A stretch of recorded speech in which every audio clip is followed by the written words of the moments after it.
神谷博史、小野大輔のディアガールストーリーズ。改めまして神谷博史です。モス小野大輔です。ではリスナーから届いたフスストを紹介しましょう。ミクッピーさんからいただいております。神谷さん、小野さん、こんばんは。はい、テレビアニメ進撃の巨人完結編後編リアルタイムで拝見させていただきました。ありがとうございます。素晴らしいストーリー、作画、音楽、そしてキャストの方々の熱い演技に終始見入ってしまい、リヴァイの最後のシーンには涙が止まりませんでした。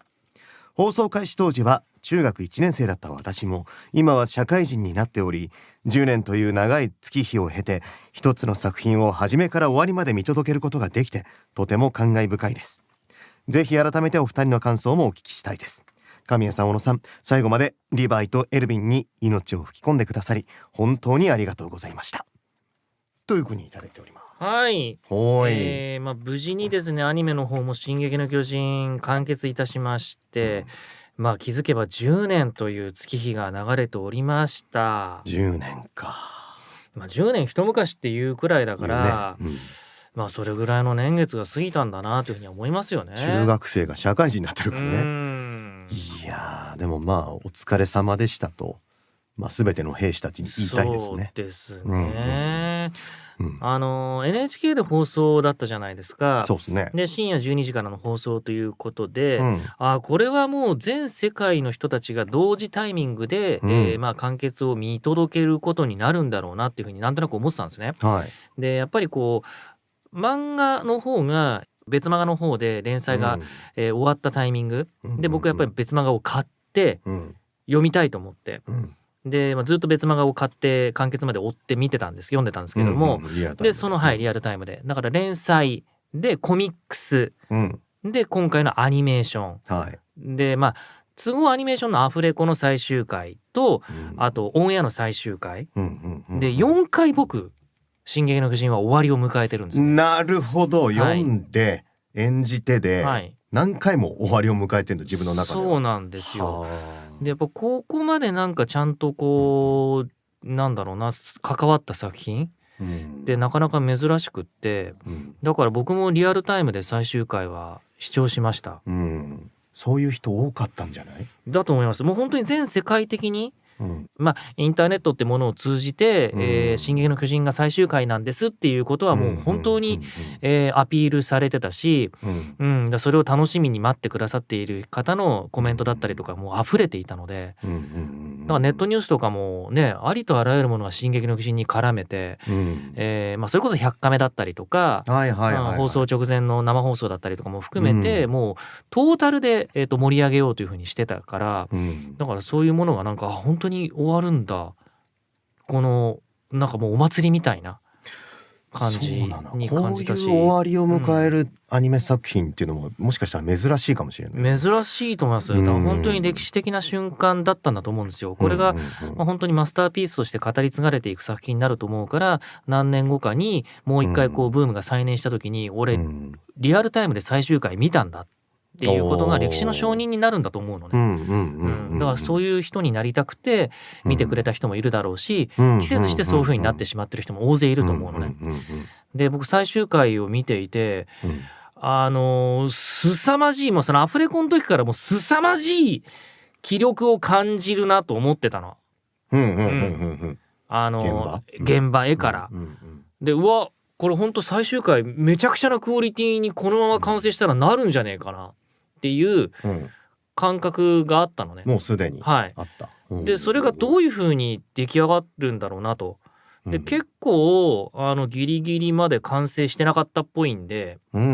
その要は音声的なダビング、ダビングがどのタイミングでやるんですかって言ったら、結構オンエアの前の週とかそれぐらいのタイミングでダビングしてたっぽいから、結構ギリギリまで待ってたんだと思うのね。映画が上がるのだったりとかを。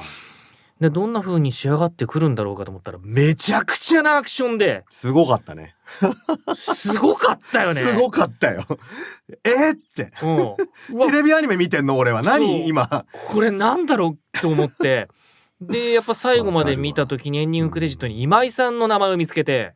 今井さんといえばサードシーズンでリヴァイのもうめちゃくちゃな立体軌道のシーンを描いてくれた、もう僕が変態的なっていう形容の仕方をしてしまったんだけれど、はい、とんでもねなんだこのアクションっていうのを書いた今井さんの名前がクレジットされてて、あ、今井さんの手によるものだったんだと思って、だから入魂ですよ。本当にいろんな人の手を借りて完結したんだなっていうふうに思って、で僕は本当にもう最後までできるかなって誰も分かんないじゃん。そうなんだよね。この10年の間にやっぱりいろいろあったし、それこそ最後まで参加できずに途中でリタイアしてしまった人もいるからさ、悲しいけれどそれは現実だから、でもそういうものを乗り越えて新しいキャストにして先に進んでいって、じゃあどこまで僕が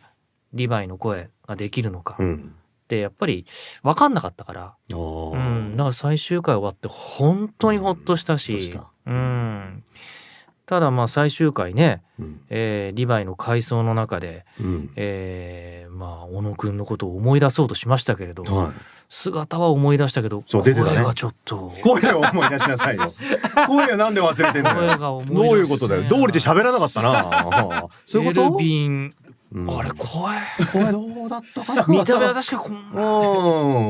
DVD とか見直して入ってっから目の前にいるぞ。あれちょっと残念ながら思い出すことができないあ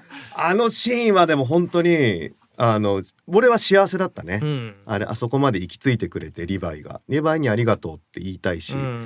の捧げた心臓がどうなったかみんなそれを見てるんだって、向こう側から、でもその域にそこまでだからリヴァイがたどり着いたわけじゃないですか最後で、だからそれが原動力だったからね。そうなのよ、生きる意味がそれだったってことが、やっぱりあそこで確認できたの、リヴァイはそのために生きてたんだ。それってエルヴィンが言ってた特攻する前に兵士を怒れ兵士を叫べ兵士を戦えっていう前に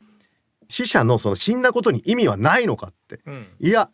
彼らに意味を与えるのは我々聖者だっていう話をして特攻したわけで、あれをまさしくエルヴィンが持ってたこと、エルヴィンがしたかったこと、成し遂げたかったことをリヴァイがやってくれたんですよね、最後で。だからそれがあまりに幸せで、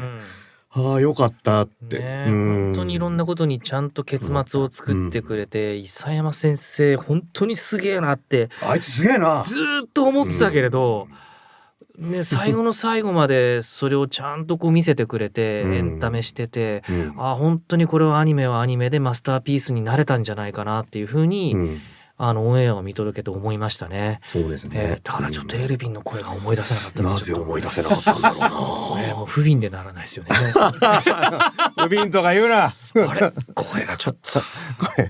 声はあいつどんな声だったかな。いいよもう姿だけ思い出してくれたからいいよそれで十分さでも最高のねフィナーレでしたね、